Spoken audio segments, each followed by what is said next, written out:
This is a government, as you know, that gets the big things done and does some of the most difficult things that any government has had to do. We got Brexit done, we had the fastest vaccine rollout in Europe, and thanks to everything that the Chancellor and others did during COVID, we've been able to come out strongly. We now have the lowest level of unemployment since 1974, and we are able to continue to protect the British people in the aftershocks of COVID.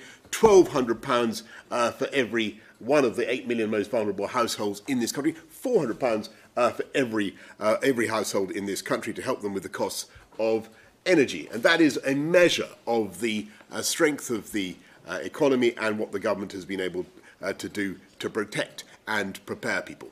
I want to talk this morning about one particular item on our agenda which has been raised by our constituents month in, month out for years, and that is the sight of people crossing the channel in unseaworthy vessels, risking their lives at the instigation of criminal gangs who are getting away with, in some cases, I think, manslaughter, if not murder, in what they're doing in taking people across the channel in patently unseaworthy vessels. We have had to stop it. It's been extremely difficult to find a way of doing it that is humane. It is not reasonable to try to turn boats around at sea in the English Channel. Those waters are very dangerous.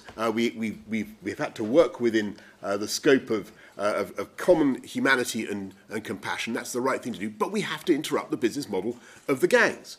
And what we see now is our policy, the economic and migration partnership with Rwanda that we have engaged upon, now under a huge amount of attack, and not least from lawyers who are finding a way to unpick it. I love lawyers. I mean, many of the people around this table are lawyers.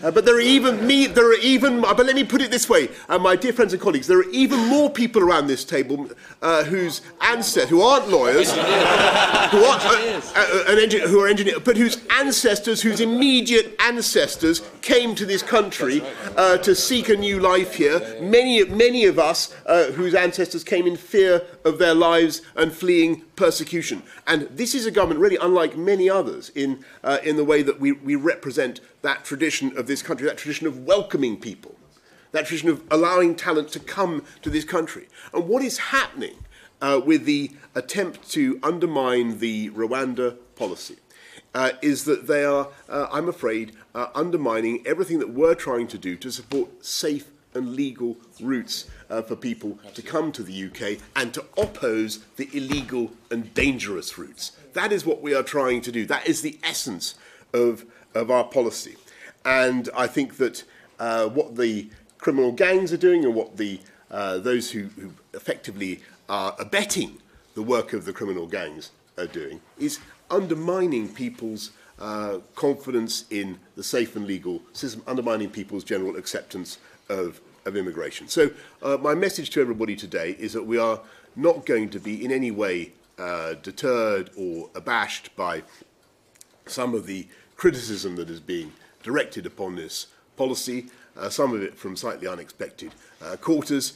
We are going to get on and deliver. And the objective is to ensure that we make that clear distinction that I think everybody can see is fair and reasonable between legal immigration to this country by safe and legal routes, which we support and uphold and protect because we all understand the benefits that it brings, and distinguishing that from dangerous and illegal cross-channel migration, which we intend to stop. So that, I thought, was worth saying at the outset of this meeting, and thank you all very much for your what I take to be your strong support for continuing with this topic. Thank you all very much, and let us push on.